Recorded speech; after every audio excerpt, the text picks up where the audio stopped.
민호는 정희의 손을 잡고 조용한 곳으로 이끌었어요. 그는 정희를 부드럽게 앉히고 그녀 앞에 앉았습니다. 천천히 해요. 서두를 필요 없어요. 민호의 배려에 정희는 더욱 마음을 열었어요. 그는 정희의 손을 잡고 하나하나 키스를 했습니다. 정말 아름다워요. 이 모든 게. 민호 씨도 정말 따뜻해요. 두 사람은 서로를 바라보며 마음을 나누었어요. 부끄럽지 않아요? 아니에요. 당신과 함께라면. 민호는 정희의 얼굴을 부드럽게 어루만지며 머리카락을 쓰다듬었어요. 이렇게 괜찮나요? 네, 행복해요. 정희의 목소리가 떨리고 있었습니다. 민호는 그녀를 부드럽게 끌어안았어요. 가까이 가도 될까요? 바보 이미 충분히 가까워요. 두 사람은 서로를 꽉 끌어안으며 따뜻함을 나누었어요. 정희의 숨소리가 깊어졌습니다. 급하게 하지 말아요. 알겠어요. 저만 믿어요.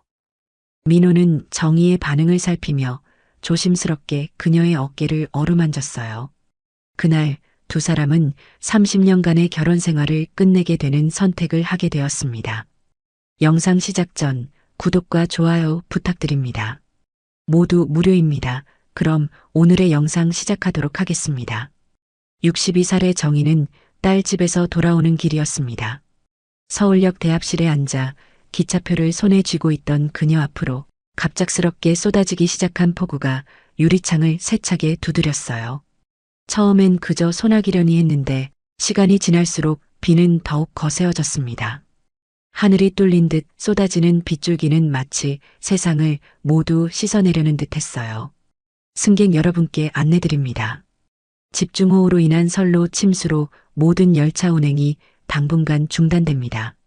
방송이 끝나자마자 역사 안은 발 디딜 틈 없이 사람들로 가득 찼어요. 누군가는 한숨을 쉬고 누군가는 전화를 걸어대며 소란스러웠습니다. 정희는 가방을 꼭 끌어안으며 가슴 한편이 답답해지는 걸 느꼈어요. 30년 넘게 결혼 생활을 해온 평범한 주부인 그녀에게 이런 돌발 상황은 당황스럽기만 했습니다.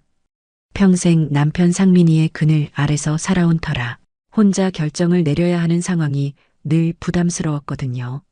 손끝이 차가워지는 걸 느끼며 떨리는 손으로 핸드폰을 꺼냈습니다. 여보, 폭우 때문에 기차가 모두 끊겼어요. 오늘은 못 들어갈 것 같아요. 뭐, 괜히 돈 쓰지 말라고. 역에서 밤새워. 내일 첫 차 타고 와. 남편의 목소리에는 걱정 한 톨 없이 오직 짜증만이 배어 있었습니다. 정희의 안전이나 불편함 따위는 안중에도 없는 듯 했어요. 마치 그녀가 짐짝 하나 취급받는 기분이었습니다. 그래도 밤새 역에서 어떻게 해. 나이도 있는데. 아이고, 또 잔소리야. 알아서 해. 바쁘다고. 뚝 전화가 무정하게 끊어졌습니다. 정희는 핸드폰을 천천히 가방에 넣으며 깊은 한숨을 내쉬었어요. 가슴속 어딘가에서 차가운 서늘함이 스며들었습니다. 이런 순간마다 느끼는 외로움이 오늘따라 더욱 짙게 느껴졌죠. 30년 전 29에 결혼할 때만 해도 그녀는 나름 당차고 씩씩한 여자였습니다. 하지만 긴 세월 동안 남편의 무관심과 냉대 속에서 점점 작아져만 갔어요. 요즘 들어서는 마치 투명 인간이 된 것 같은 기분이 들곤 했습니다. 결국 역 근처 여관을 찾아 나설 수밖에 없었어요. 빗속을 걸으며 우산을 단단히 붙잡고 있던 정희의 어깨는 어느새 축축하게 젖어 있었습니다. 차가운 빗물이 목 뒤로 스며들어 오싹함을 느꼈어요. 평화여관이라는 희미한 간판이 빗속에서 흐릿하게 보였습니다. 간판의 글씨는 오래되어 일부가 지워져 있었고 건물 자체도 꽤 낡아 보였어요. 하지만 이런 상황에서는 선택의 여지가 없었죠. 다행히 방 하나가 남아 있었습니다. 2층 끝방이었는데 작지만 깔끔하게 정리되어 있었어요. 정희는 젖은 옷을 갈아입고 창밖을 바라봤습니다. 여전히 거센 비가 내리고 있었고 길거리는 이미 물바다가 되어 있었어요. 혼자 있으니 더욱 쓸쓸함이 밀려왔습니다. 남편의 차가운 말들이 자꾸 귓가에 맴돌았어요. 밤 10시쯤 갑작스럽게 옆방에서 큰 소음이 들려왔습니다. 콸콸콸 물 쏟아지는 소리와 함께 사람들의 비명소리가 복도에 울려 퍼졌어요. 정희는 놀라서 침대에서 일어났습니다. 복도로 나가보니 옆방에서 배수관이 터져 물이 쏟아져 나오고 있었어요. 물이 빠르게 번져 그녀의 방 앞까지 밀려들기 시작했습니다. 정희는 당황해서 어쩔 줄 몰라 하고 있었어요. 이런 상황은 처음이라 어떻게 해야 할지 감도 잡히지 않았습니다. 바로 그때 옆방 문이 벌컥 열리며 젖은 셔츠 차림의 남자가 나타났어요. 60대 정도로 보이는 그는 상황을 재빨리 파악하더니 정희에게 다가왔습니다. 전기 내려가기 전에 조치해야 합니다. 남자의 목소리는 급박하지만 침착했어요. 그는 정희의 팔을 부드럽게 잡고 안전한 곳으로 이끌었습니다. 저쪽 계단 위로 올라가세요. 여기는 위험해요. 정희는 그의 말에 따라 계단 위로 올라갔어요. 그곳에서 내려다보니 남자가 물속으로 들어가 배수구를 찾고 있는 모습이 보였습니다. 젖은 셔츠가 그의 탄탄한 어깨선을 드러내고 있었어요. 물이 무릎까지 차올랐지만 그는 아랑곳하지 않고 막힌 배수구를 뚫기 위해 애쓰고 있었습니다. 정희는 그런 그의 모습을 바라보며 이상한 감정이 드는 걸 느꼈어요. 남편이라면 이런 상황에서 남의 일에 왜 끼어드냐며 문을 닫아버렸을 텐데 이 남자는 달랐습니다. 민호는 배수구 뚜껑을 열어 막힌 부분을 뚫기 시작했습니다. 물속에서 허리를 굽혀 작업하는 그의 모습에서 진지함이 느껴졌어요. 손으로 이물질을 제거하고 막힌 부분을 시원하게 뚫어내더니 물이 빠르게 빨려 들어가기 시작했습니다. 다 됐어요. 이제 물이 빠질 거예요. 정말로 배수구로 물이 빠르게 빨려 들어가기 시작했습니다. 민호는 안도의 한숨을 쉬며 정희가 있는 계단 위로 올라왔어요. 괜찮으세요? 놀라셨죠? 그의 목소리에는 정희를 걱정하는 진심이 담겨 있었습니다. 정희는 그런 그를 바라보며 가슴 한편이 따뜻해지는 걸 느꼈어요. 고맙습니다. 혼자였으면 어쩔 뻔했을까요? 저는 민호라고 합니다. 건축회사 현장 소장이에요. 민호가 젖은 손을 닦으며 정중하게 인사했습니다. 그의 인상은 믿음직스러웠고 무엇보다 눈빛이 따뜻했어요. 저는 정이라고 해요. 정말 감사합니다. 복도에 물이 거의 다 빠지자 두 사람은 각자의 방으로 돌아갔습니다. 하지만 정희는 쉽게 잠들 수 없었어요. 민호의 모습이 자꾸 떠올랐거든요. 젖은 셔츠에서 번지는 비냄새 속에서 묘하게 안도감이 스며들었던 그 순간이 계속 머릿속을 맴돌았습니다. 30년 만에 느껴보는 낯선 감정이었어요. 남편이 아닌 다른 남자에게서 느끼는 따뜻함과 든든함. 정희는 이런 자신의 마음이 혼란스러웠습니다. 다음 날 아침 여관 관리실에서 우연히 민호와 마주쳤습니다. 어젯밤 소동으로 전기가 일부 나가 관리실에만 비상등이 켜져 있었어요. 민호는 컵라면 2개를 끓이고 있었습니다. 어젯밤 고생 많으셨는데 아침이라도 함께 드실래요? 정희는 잠시 망설였지만 고개를 끄덕였어요. 사실 어젯밤부터 그에게 고마움을 표현하고 싶었거든요. 작은 테이블을 사이에 두고 마주 앉은 두 사람은 뜨거운 컵라면을 나눠 먹기 시작했습니다. 비상등의 은은한 불빛이 그들의 얼굴을 부드럽게 비추고 있었어요. 어떻게 배수관 같은 걸 그렇게 잘 고치세요? 정희가 조심스럽게 물었습니다. 현장에서 일하다 보니 이런 일에 익숙해졌어요.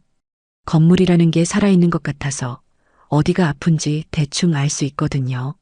민호의 대답에는 자신의 일에 대한 자부심이 느껴졌어요. 그는 결혼한 지 40년이 되었지만 3년 전 아내를 암으로 사별했다고 했습니다. 그래서 지금은 혼자 살며 일에만 매진하고 있었어요. 혼자 사시기 힘드시겠어요. 정희가 조심스럽게 말했습니다. 민호의 목소리에 쓸쓸함이 배어 있었습니다. 정희는 그 말에서 묘한 동질감을 느꼈어요. 처음엔 정말 힘들었어요. 40년을 함께 산 사람이 갑자기 없어지니까. 지금도 가끔 집에 들어가면 목소리가 들릴 것 같아서 민호의 목소리에 깊은 슬픔이 배어 있었습니다. 정희는 그 말에서 진정한 상실감을 느꼈어요. 저는 아직 남편이 있지만 혼자인 것 같아요. 어쩌면 민호 씨만큼 외로울지도 모르겠어요. 함께 있는데도 외로운 게 더 힘들 수도 있겠네요. 두 사람은 잠시 침묵했습니다. 각자 다른 형태의 외로움을 안고 살아가고 있었어요. 민호의 말에 정희는 얼굴이 붉어졌습니다. 남편에게서는 수십 년 동안 듣지 못했던 말이었거든요. 그런 말씀, 오랜만에 들어보네요. 그런 말을 안 해주다니. 정말 안타까운 일이에요. 민호는 진심 어린 표정으로 말했습니다. 그의 눈빛에는 정희를 향한 따뜻한 시선이 담겨 있었어요. 두 사람은 그렇게 1시간 넘게 이야기를 나눴습니다. 서로의 일상과 고민들을 털어놓으며 점점 가까워져 갔어요. 정희는 오랜만에 누군가와 진솔한 대화를 나누는 기쁨을 느꼈습니다.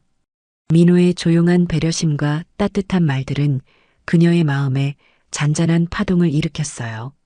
이런 감정을 느껴도 되는 건지 혼란스러웠지만 동시에 살아있음을 느꼈습니다. 따르릉 핸드폰이 울렸습니다. 정희는 민호와의 대화에 빠져있던 차에 전화 소리에 놀랐어요. 화면에 남편이라는 글자가 떠 있었습니다. 잠깐만요. 정희는 민호에게 양해를 구하고 전화를 받았습니다. 내일 아침까지 꼭 들어와. 점심 준비해놔야 하니까. 남편의 목소리는 여전히 차가웠어요. 안부 한마디 없이 명령만 내리는 투였습니다. 어제 고생했는지 괜찮은지 그런 건 안 궁금해요? 정희가 조심스럽게 물었습니다. 하지만 돌아온 건 한숨과 짜증뿐이었어요. 뭔 소리야? 괜찮으니까 전화하는 거 아니야? 시간 낭비하지 말고 빨리 들어와. 뚝 전화가 끊어졌습니다. 정희는 핸드폰을 내려놓고 깊은 한숨을 쉬었어요. 민호는 그런 그녀의 표정을 말없이 지켜보고 있었습니다. 죄송해요. 남편이. 괜찮아요. 많이 힘드시겠어요. 민호의 목소리에는 정희를 향한 안타까움이 배어 있었습니다. 그는 더 이상 묻지 않았지만 정희의 상황을 충분히 이해하고 있는 듯 했어요. 정희는 이 순간 자신의 결혼 생활이 얼마나 메마른지 절실히 깨달았습니다. 민호와의 짧은 대화에서 느꼈던 따뜻함과 남편의 차가운 태도가 극명하게 대비되었어요. 이제 가야 할 것 같아요. 그러세요. 조심히 들어가시고. 민호는 아쉬워하는 기색이 역력했지만 정희를 붙잡지 않았습니다. 대신 그의 눈빛에는 걱정과 배려가 가득했어요. 정희는 방으로 돌아가 짐을 정리하며 복잡한 심경에 빠졌습니다. 이 짧은 만남이 자신에게 무엇을 의미하는지 아직 정확히 알 수 없었지만 한 가지는 확실했어요. 30년 만에 처음으로 자신을 하나의 인격체로 대우해주는 사람을 만났다는 것이었습니다. 밤 10시가 되자 여관 전체에 정전이 일어났습니다. 정희는 어둠 속에서 혼자 앉아 있었어요. 내일이면 이곳을 떠나 다시 차가운 일상으로 돌아가야 한다는 생각에 마음이 무거웠습니다. 똑똑똑 문을 두드리는 소리가 들렸어요. 정희 씨, 괜찮으세요? 민호의 목소리였습니다. 정희가 문을 열자 그는 손에 따뜻한 차 2잔을 들고 있었어요. 정전이 되어서 혹시 무서우실까 봐요. 고맙습니다. 정희는 따뜻한 차를 받아들었습니다. 민호는 방 안에 들어와 작은 의자에 앉았어요. 어둠 속에서 두 사람은 조용히 차를 마셨습니다.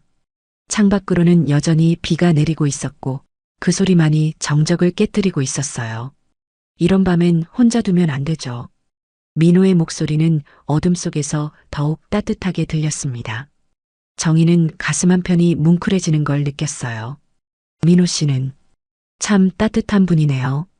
정희 씨가 그렇게 느껴주시니 다행이에요.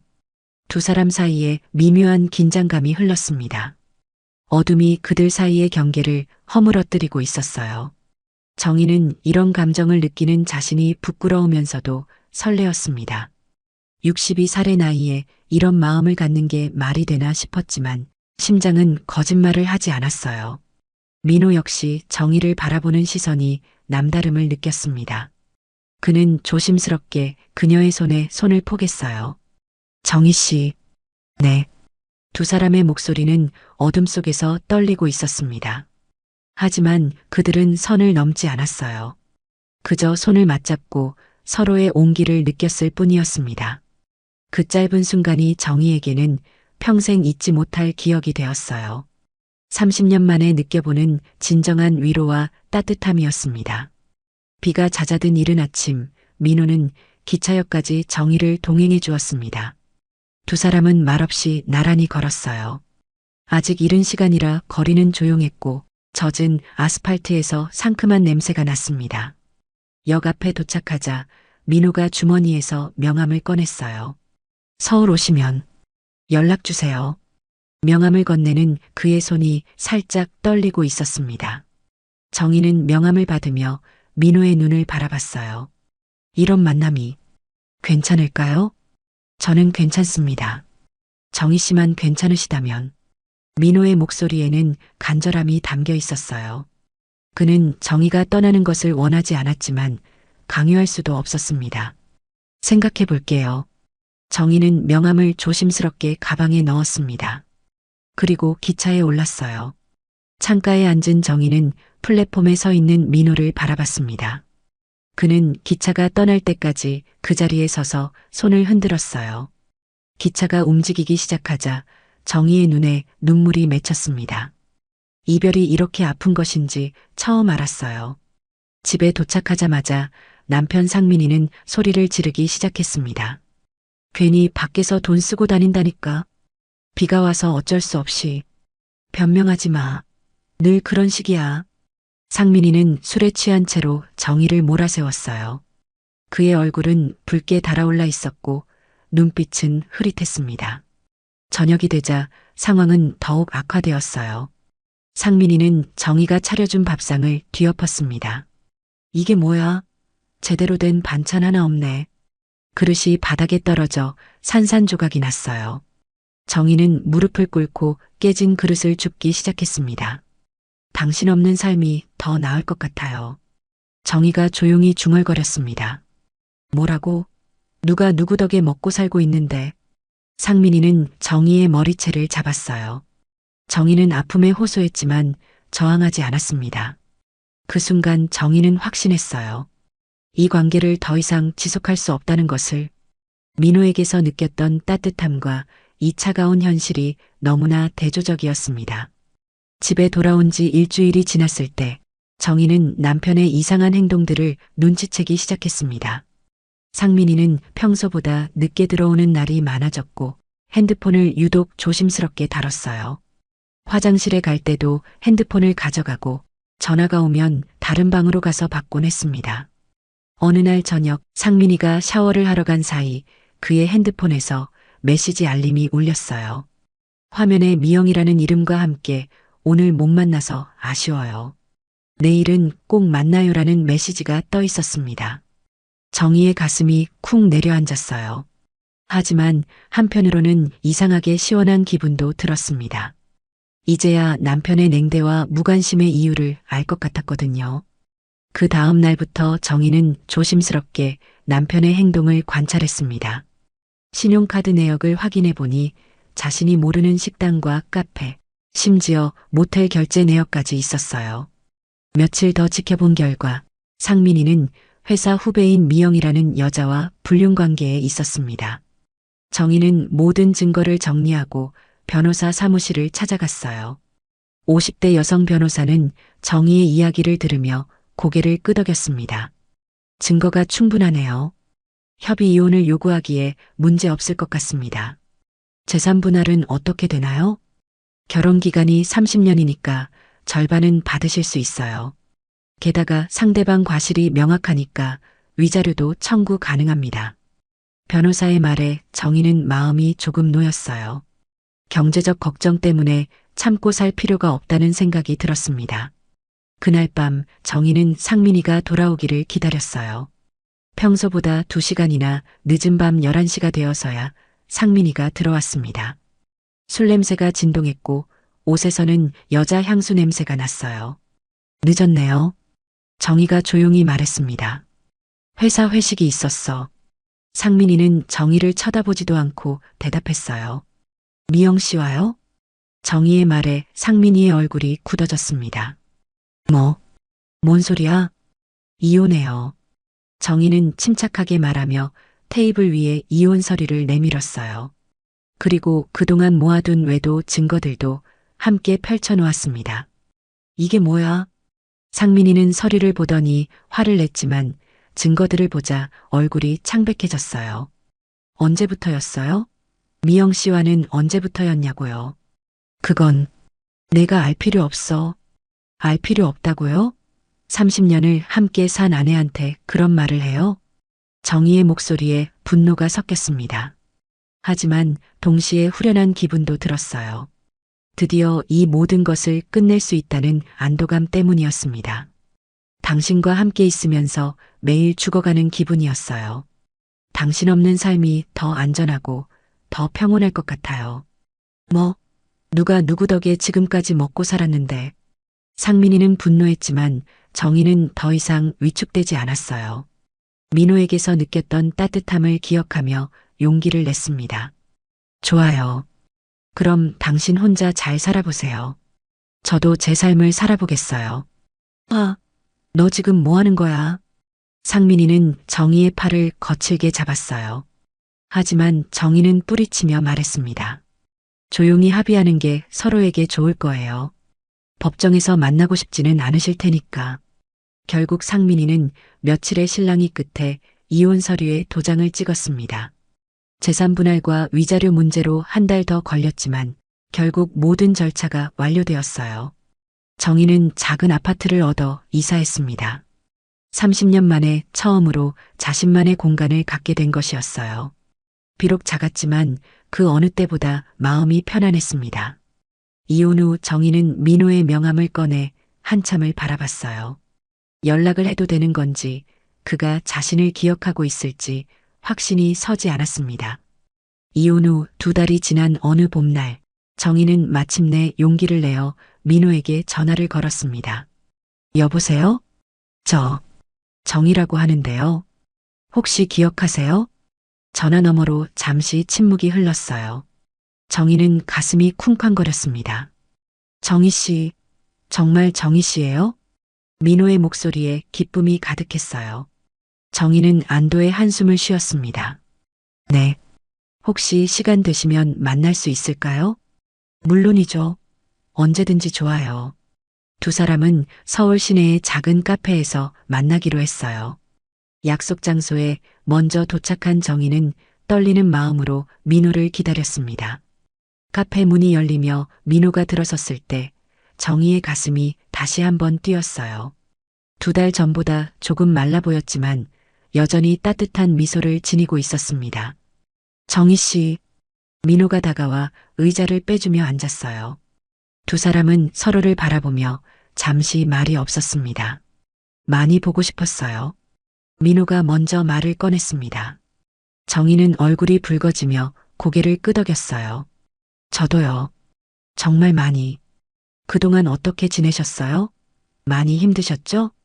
민호의 걱정 어린 목소리에 정희는 그동안의 일들을 털어놓기 시작했어요. 남편의 외도 발견부터 이혼 과정까지 모든 것을 솔직하게 이야기했습니다. 정말 힘드셨겠어요. 하지만 용기 있는 선택이었어요. 민호 씨가 있었기 때문에 용기를 낼 수 있었어요. 그날 밤 느꼈던 따뜻함을 생각하면서 정희의 고백에 민호는 그녀의 손을 부드럽게 잡았어요. 저도 매일 그날을 생각했어요. 정희 씨와 함께했던 시간들을. 두 사람은 오랜 시간 이야기를 나눴어요.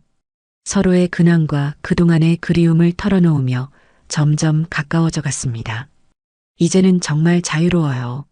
내 시간, 내 선택대로 살 수 있게 되었어요. 정희의 말에 민호가 진지한 표정을 지었어요. 정희 씨, 저와 함께 새로운 시작을 해보실래요? 어떤 의미인지 알고 있어요. 정희는 민호의 눈을 바라보며 조용히 말했어요. 저도 그런 마음이에요. 하지만 조급하게 하고 싶지는 않아요. 물론이에요. 천천히 우리만의 속도로. 민호는 정희의 마음을 이해한다는 듯 고개를 끄덕였어요. 카페를 나온 두 사람은 근처 공원을 산책했습니다. 벚꽃이 만개한 길을 나란히 걸으며 서로의 손을 자연스럽게 잡았어요. 민호 씨, 네, 오늘 당신과 함께 있고 싶어요. 정희의 고백에 민호는 발걸음을 멈췄어요. 그리고 정희를 부드럽게 바라보며 말했습니다. 정말 확실하세요? 네. 이런 마음 처음이에요. 아니, 이렇게 확실한 마음은 처음인 것 같아요. 민호는 정희의 손을 더욱 꼭 잡았어요. 그럼, 우리 집으로 가실래요? 정희는 얼굴이 붉어지며 고개를 끄덕였습니다. 민호의 아파트는 깔끔하게 정리되어 있었어요. 곳곳에 아내의 흔적이 남아 있었지만 정희는 거부감보다는 따뜻함을 느꼈습니다. 사랑받았던 흔적들이었거든요. 차 한 잔 드실래요? 네, 좋아요. 민호가 차를 준비하는 동안 정희는 거실을 둘러봤어요. 벽에 걸린 사진들을 보니 민호와 아내의 행복했던 시절들이 느껴졌습니다. 부담스러우시면 민호가 정희의 시선을 따라 사진을 바라보며 말했어요. 아니에요. 오히려 좋아요. 민호 씨가 어떤 분인지 더 잘 알 수 있을 것 같아서. 정희의 말에 민호는 안도의 미소를 지었어요. 두 사람은 소파에 나란히 앉아 따뜻한 차를 마셨습니다. 창밖으로는 따스한 봄 햇살이 들어오고 있었어요. 정희 씨, 네, 정말 아름다우세요. 민호의 말에 정희는 심장이 빨라지는 걸 느꼈어요. 62살의 나이에 이런 설렘을 느낀다는 게 신기했습니다. 민호가 정희의 뺨에 손을 대며 부드럽게 쓰다듬었어요. 정희는 눈을 감으며 그 온기를 느꼈습니다. 이런 마음, 정말 오랜만이에요. 저도요. 아내를 떠나보낸 후로는 처음이에요. 민호는 정희의 이마에 가볍게 입맞춤을 했어요. 정희는 온몸에 전기가 흐르는 듯한 느낌을 받았습니다. 두 사람은 서로를 부드럽게 끌어안았어요. 오랜 외로움과 상처가 서서히 치유되는 기분이었습니다. 민호 씨, 저 정말 괜찮아요. 정희가 민호의 귀에 속삭였습니다. 정말 괜찮으세요? 네. 당신과 함께라면 뭐든지. 민호는 정희의 손을 잡고 조용한 곳으로 이끌었어요. 그는 정희를 부드럽게 앉히고 그녀 앞에 앉았습니다. 천천히 해요. 서두를 필요 없어요. 민호의 배려에 정희는 더욱 마음을 열었어요. 그는 정희의 손을 잡고 하나하나 키스를 했습니다. 정말 아름다워요. 이 모든 게 민호 씨도 정말 따뜻해요. 두 사람은 서로를 바라보며 마음을 나누었어요. 부끄럽지 않아요? 아니에요. 당신과 함께라면. 민호는 정희의 얼굴을 부드럽게 어루만지며 머리카락을 쓰다듬었어요. 이렇게 괜찮나요? 네. 행복해요. 정희의 목소리가 떨리고 있었습니다. 민호는 그녀를 부드럽게 끌어안았어요. 가까이 와도 될까요? 바보. 이미 충분히 가까워요. 두 사람은 서로를 꽉 끌어안으며 따뜻함을 나누었어요. 정희의 숨소리가 깊어졌습니다. 급하게 하지 말아요. 알겠어요. 저만 믿어요. 민호는 정희의 반응을 살피며 조심스럽게 그녀의 어깨를 어루만졌어요. 두 사람은 서로의 온기를 느끼며 깊이 포옹했습니다. 시간이 얼마나 흘렀을까요? 정희는 민호의 품에 안겨 있었습니다. 창밖으로는 석양이 지고 있었어요. 이제 뭘 해야 할까요? 정희가 민호를 바라보며 물었어요. 우리가 하고 싶은 것들을 하면 돼요. 이제는 우리만의 시간이니까. 같이 여행도 가고, 맛있는 것도 먹고, 그리고 매일 이렇게 함께 있고. 민호의 말에 정희는 행복한 웃음을 지었어요. 정말 꿈만 같아요. 이 나이에 이런 사랑을 할 수 있다니. 나이는 숫자일 뿐이에요. 중요한 건 마음이죠. 두 사람은 서로를 바라보며 미소 지었습니다. 황혼의 나이에 찾은 진정한 사랑. 그것은 인생의 가장 아름다운 선물이었어요. 창밖의 석양이 두 사람을 따뜻하게 비추며 새로운 인생의 시작을 알려주었습니다. 폭우 속에서 만난 운명이 마침내 따뜻한 봄날의 사랑으로 꽃피운 것이었죠.